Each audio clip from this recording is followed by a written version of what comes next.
Hello and welcome back. Welcome back to another half-hour segment. In fact, welcome back to our last half-hour segment of Vaughan and Vivo. My name is Richard Vaughan. As you know, como ya sabéis, creo, espero, or if this is the first moment you're zapeando y decir, anda, ¿y esto qué es? It's me. I'm here. I speak English. I am a native English speaker. I'm not a native Spanish speaker. Spanish isn't my mother tongue. English is my mother tongue. Lengua materna, tongue. That's my tongue. I have one tongue. Or, English is my native language. Spanish isn't my native language. I started learning Spanish. I started learning. También puedo usar el verbo begin. I began learning. You can choose whichever verb you prefer, to start or to begin. Y en ambos casos he usado el gerundio después, con learn. I started learning English. I started learning Spanish when I was 13. I began learning Spanish when I was 13. Pero en ambos casos también puedo, si quiero, usar el gerundio, con ing al final. el infinitivo. I started to learn Spanish when I was 13. I began to learn Spanish when I was 13. But for 6 years, I studied Spanish like you probably studied English or French in primary school and secondary school, not seriously. So when I reached llegar a cierta edad, cuando uno llega a cierta edad, solemos decir to reach, alcanzar. Cuando alcancé literalmente los 18 años, when I reached the age of, siempre decimos en estos casos la edad de. En aquí decís cuando llegué a los 18 años, a los 20. Yo recuerdo cuando vine a España el primer año, I always said, a la edad de 23 años iré, o a la edad de 11, y por fin uno me corrigió. Dice, Richard, excuse me, está bien, no es incorrecto, pero decimos a los 13 años, a los 23. Pues en inglés, a la edad de 23. At the age of 23, I started to learn your language at the age of 13, or en lenguaje más llano, cuando yo tenía, cuando yo era. When I was 13, and I studied, I received Spanish class in a group of 30 people for 6 straight years, 6 years in a row, until I was 18. I passed every course, no problem, and so I absorbed bastante español, absorbí bastante, quite a bit of Spanish. También puedo optar por decir I absorbed quite a lot. I absorbed a lot of Spanish is absorbí mucho, asimilé mucho, pero eso no fue el caso. Bastante es más bien el caso. I absorbed quite a lot, poniendo quite antes de quite a lot of Spanish, y se dice aún más curiosamente, quite a bit. Si quito el quite y digo a bit of Spanish, means absorbí un poquito de español. Es interesante esto. I absorbed a bit of Spanish. Eso significa poco, un poquito de español. I absorbed a lot of Spanish, mucho. Ahora, si añado delante de cada expresión, que es poco y mucho, la palabra quite, se igualan en medio. Bastante. Absorbí bastante español. I absorbed quite a lot of Spanish, or I absorbed quite a bit of Spanish. Son sinónimos, curiosamente. Y le quitas quite, son contrarios. Don't ask me why. It's the English language. But it's interesting. I absorbed quite a bit of Spanish. So, I went to the university, and in the university, I stopped studying Spanish. I stopped studying. Dejé de estudiar. Después del verbo to stop, que significa parar, detenerse, pararse. Pero también es dejar de hacer algo. To stop smoking, to stop talking, to stop holding the pen, okay, etc. To stop talking and drink some water. Stop más el gerundio. Ojo, cuidado, mucho cuidado aquí, porque siempre metéis la pata. Y decís stop to smoke. Yo dejé de fumar a los 30 años. I stopped to smoke, por favor, es un error fuerte. I stopped smoking. I stopped smoking. Stopped smoking when I was 30 years old, for example. Si dices I stopped to smoke, no estáis diciendo dejé de fumar. Estáis diciendo me detuve para fumarme un pitillo. I stopped in order to smoke. I stopped everything I was doing and I smoked a cigarette. Eso es, I stopped to smoke. Ahora, I stopped smoking, es dejé de fumar. Dejé de verla. I stopped seeing her. Dejé de usar los ordenadores en la clase. I stopped using computers in the class. Dejé de ir de vacaciones a la playa. I stopped going to the beach in the summers, and I decided to start going to the mountains. Okay, well, after 6 years taking Spanish, I stopped. When I went to the university, I decided not to continue studying Spanish because I wanted to concentrate on history and literature. So I stopped studying Spanish. But I took a placement exam, lo que se llama examen de colocación. I took a placement exam and I received 12 credits in my favor. So the equivalent of 4 subjects at university level, I passed, aprobé, en un solo examen, one exam. So my Spanish was not too bad. But then, in my second year at the university, I saw on a bulletin board, en un tablón de anuncios, en el tablón, uno de los 1000 tablones de anuncios que había en el campus universitario in Dallas, in Texas. I was walking and I saw a bulletin board and there was a little notice. A notice is un anuncio. On the bulletin board, en el tablón de anuncios, tablón de boletines, bulletín escrito, bulletin board, and it said, 1 academic year in Madrid. And I read it and said, well, it's interesting, why not?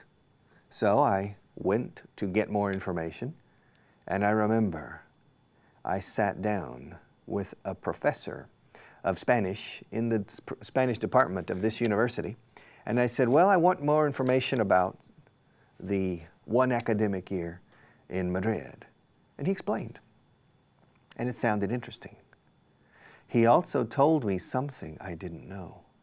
I had been studying Spanish for 6 years in Oklahoma, and when I went to the university in Texas, I decided not to study Spanish. But 2 years later, at that same university in Dallas, I sat down with a man who was a Spanish professor, and he told me about the Castilian language, el español de España, because I had been studying Spanish from Mexico, and I learned 2 things I didn't know. I learned that in Spain, you use the vosotros form, because as you know, in Latin America, people say ustedes, incluso amigos. Oye, tú. No, ustedes dos. They switch. They don't use vosotros in Mexico or in Argentina, Chile, Venezuela, Colombia, etc. And I said, my God, I need to learn the vosotros form. For 6 years, the teachers in my school, Spanish teachers, had been saying, don't worry about the vosotros form. Learn yo, tú, éles, nosotros, ustedes. Okay? Because the vosotros form is only in literature and in Old Spanish. And this professor said, no. In Spain, people use vosotros every day. So I needed to learn another verb tense, tenéis, habláis, bebéis, escribís. Okay? And in the present, the past, and the future, my God. But now I know it. After 34 years living here, now finally, I think I know it. And he told me something else. Me dijo otra cosa. Fijaos que no digo another thing. He told me something else. He told me, by the way, Richard, in Spain, people lisp the soft C and the Z. And I said, what? Yes, the people lisp the soft C and the Z. Okay, vamos por partes.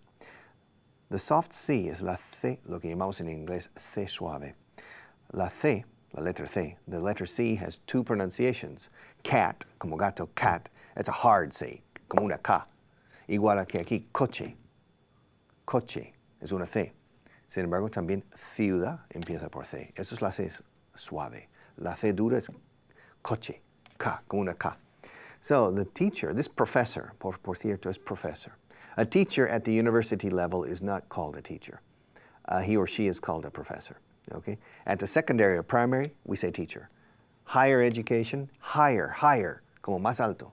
Higher education es la enseñanza superior. In higher education, we say professor. So the professor said, Richard, in Spain, people use vosotros.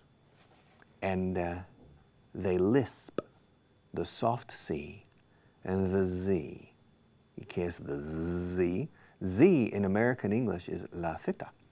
The British say Z, okay? But the Americans say Z. ZZ Top was a famous rock singer, okay? So, he said in Español, en España los españoles lispean. ¿Qué es lisp? Lisp the C and the Z, okay? And I said, well, give me an example. And he said, well, listen. He said, Barcelona is a big city, okay? Of course, in English, you say Barcelona is a big city. Valencia is a big city. Now, when you lisp is a speech defect, un defecto del habla en inglés, donde uno pronuncia como si en vez de decir sastre, yo dijera sastre. Ese defecto del habla, donde todos eses, and that's a lisp. And it was strange because, for me, a lisp is a speech defect on the C and the Z, or the Z, and the S. In English, we have the lisp. Existe, pero es la TH. Theater. Think. Piensa en los teatros. Think about theaters. But not with the C and the Z, so it was new for me, of course. And so I had to learn 2 new ways of speaking. I had to start to lisp the C and the Z and say Zaragoza. La zarzuela de Zaragoza pertenece al señor Zuazo. Everything is with lisped. It was fun. So I came to Spain when I was 20, the first time, and my Spanish was not very good, but I knew enough to get by speaking. But when I came first to Barcelona, I spent 2 weeks in Barcelona and then came to Madrid for the remainder of the academic year, para lo que quedaba, que eran 9 meses. For the rest, para el resto, or para the remainder of the academic year. And at first, I didn't understand people. I didn't understand people because, of course, my exposure escrito, my exposure, mi exposición, mi contacto, my contact with the Spanish language for 6 years in secondary school was with Spanish teachers only. Teachers. And teachers don't speak like real people, okay? Teachers speak clearly. Like me, now. I'm holding a pen. I'm holding a cup of water. This is a microphone. It's on my left. This is a computer. It's on my right. Yeah. It's easy for you to understand me. Do you know why? Because I'm not speaking English. I'm speaking classroom English. Classroom English is easy. Normal English is difficult. Classroom Spanish is easy. Atención clase, voy a pasar lista. It's very easy. You understand perfectly. Because the teacher, even if the teacher tries to speak naturally, the teacher speaks at the level of the class. Because the teacher or the professor wants to teach certain structures. Hoy vamos a ver el condicional en español. Si yo tuviera, si yo pudiera, si yo supiera. And so the teacher is pronouncing clearly in order for the class to understand the concept. So the class, the students, understand the teacher quite well because the teacher is carefully explaining conceptual questions. And to explain and convey, transmitir, the concept requires clear speech. And I agree. And so the teacher, after many years teaching, the teacher speaks 2 different languages. Spanish in class, which is clear, high definition, high resolution, nítido, claro, choosing vocabulary, consciously or unconsciously, choosing accessible vocabulary. And then the Spanish outside of class with his wife or with friends, etc., which is quite different. So, I had been hearing teachers for 6 years, speaking clear Spanish to me. And when I came to Spain, I didn't understand anybody. I didn't understand anybody. People said, no, tira pa'lante. And I said, oye, pa'lante, ¿qué es? No viene, mi amigo Nacho, no viene en el diccionario, pa'lante. ¿Qué significa pa'lante? And he said, pa'lante? That's not a Spanish word. I hear people saying tira pa'lante every day. Oh, that's not pa'lante, it's para adelante. My God, that's 6, para adelante. 6 syllables, 6 syllables. But Spanish people say pa'lante, 3. So you Spanish people reduce a word or an expression, 2 words, para adelante. You from 6 syllables, you reduce it to 3. Imagine a foreigner comes here and you say pa'lante. Don't understand a thing. So it's really difficult to gain a good listening comprehension in a second language. And for you, watching me, you say, qué gozada, le entiendo a la perfección. Qué buen inglés tengo. Bueno, yes, on the one hand, but no on the other hand. Because when you learn a language, there are 4 skills: reading, writing, speaking, and understanding. Okay, forget reading and writing for the moment. For today's purposes, speaking and understanding, okay? Now, speaking and understanding are 2 completely different skills, habilidades, skills, that require 2 completely different strategies and focuses for teaching. To speak, it's possible, I can teach you to speak better, in part, but I can't teach you to understand better. I can give you advice, con C-E al final. I can give you advice, I can give you some recommendations, I can even give you a plan to improve your listening comprehension, but you don't need me. I am not the best person to help you with listening comprehension. I'm not. Because when I speak to you, I speak clearly. Acaricio cada sílaba que sale de mi boca, okay? In English. So, I'm not the best person to help you, only in giving you recommendations, but you have to take the action. You have to go places where people are talking to you in normal English, not classroom English. Classroom English is easy. This is a pen. I'm holding it in my right hand, and I'm going to put it into my shirt pocket. Watch, I'm putting it in my pocket now, you see? Now the pen is in my pocket. But now I'm going to take it back out of my pocket and put it on the table in front of me. Are you ready? Now watch. I'm taking the pen out of my pocket and I'm putting it on the table. Now, you understood that perfectly. You understood it perfectly. Now, I'll try, y no me sale en las clases porque tengo la deformación profesional de tantos miles de horas de enseñanza. I'll try to say the same process in normal English. Well, you see, I'm holding this pen here in my hand. I'm holding it in my right hand. I'm going to put it into my shirt pocket. Now watch. I'm putting it in right now. You see, now it's in my pocket. Now I'm going to take it back out and put it back on the table. You ready to watch now? See it? Now I took it back out. Now it's back on the table. Okay, that's normal English. And I'm not speaking fast. I'm speaking relatively fast, but not truly fast.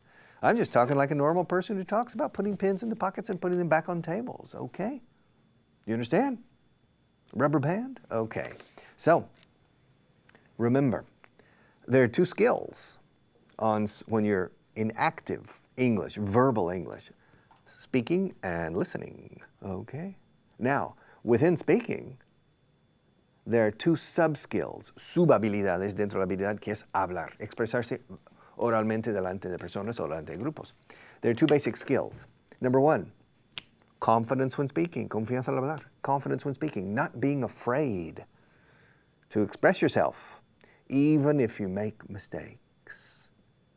You'll always make mistakes, don't worry. I guarantee you, you'll never speak English perfectly. I'm sorry to tell you this, I don't speak Spanish perfectly. So you'll always make mistakes, but you need to be fearless, sin miedo, Juan sin miedo, Juan sin tierra. You need to be fearless and not be afraid to speak. That's a psychological question, and it's simply a question of self self-confidence. Autoconfianza decimos en inglés, decís en español, pues confianza en uno mismo, resolución, decisión. Self-confidence, con un guioncito en medio. Self-confidence, confidence escrito. Self-confidence. You need self-confidence. How do you get self-confidence? Two ways. Improving your understanding and exposing yourself to speaking situations. Again, I can't help you. I can't help you with your ear, and I can't help you with self-confidence. I can give you ideas on what to do in order to improve them, but personally, I can't take you by the hand and say, come with me, Pedro, come with me, Dolores or Inés, and I will take you into the dark forest of the English language to improve your listening and your confidence. I can't do that. Okay? I can't. All right? I can't do that. They're making me move cameras, okay? I can't do that. I can only send you into the dark forest with some interesting and pertinent recommendations. So, the two most important aspects, listening comprehension and confidence when speaking, I can't give you. But if you can improve your ear to such a degree, hasta tal grado, hasta tal punto, to such an extent, to such a degree, if you can improve your listening comprehension to such an extent that you understand quite easily, it will automatically give you much more self-confidence. Because if you understand in a relaxed way, entiendo todo, qué gozada, you begin to feel more in control of the communication environment. And that feeling lo es casi todo.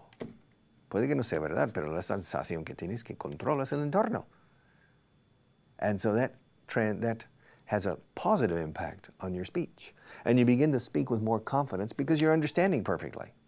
Even with the same knowledge, the same verbs, the same nouns, the same adjectives, and the same mistakes. If you're starting to understand better, you speak better. Okay, listening comprehension, I can't help you. In the two sub-skills, habilidades, the two sub-skills of speaking, we have confidence when speaking, and then mastery, or me gusta llamarlo agilidad. Agility with the basic grammar of the language, okay? Agility, agilidad, agility with the basic grammar of the language. If you possess agility with the verb to be, with the verb to have, with the verb to want, with the verb to know, with the verb to like, with the verb to see, with the verb to take, with the verb to do and to make and to speak and to talk and to hear and to listen. Maybe 20 verbs. If you have agility with those verbs in the present and the past and the future, only in those three tenses, in negative, interrogative, and affirmative, you probably will speak well. The mechanic, what I call agilidad, con la mecánica más básica del idioma. Y esa mecánica básica, en español los verbos ser y estar, hacer, tener, haber, he comido, etc. Esa agilidad permite un sinfín de logros en la comunicación. So, remember, first, you work on your listening comprehension. Work on your listening comprehension. How? Exposing your ear to English. Exposing your ear to English, all right? Second, find ways to use English. Speaking with friends, but going to other countries, speaking to the wall, but just talking and talking and talking, all right? And third, sacar un machete grande para ir cortando toda la maleza y las lianas del sendero antiguo de la jungla, despejando un camino gramatical, porque la gramática es como esa maleza y esas lianas que te enganchan, te arañan, andando por un sendero, denso sendero de la selva tropical, okay? And you need a good machete to cut it y despejar un camino sin trabas, que no te ralentice en el camino. That's grammar, but basic grammar, okay? But I'll come back in the future and talk to you more about this to try to help you help yourself. I want to help you help yourself because I can't help you really teaching. I can teach, but I can help you in the motivational area much better, okay? Okay, so the time is up. I have to go. So take care, study hard, call those, and maybe I'll see you tomorrow or next week, very soon. Thank you very much. Bye-bye.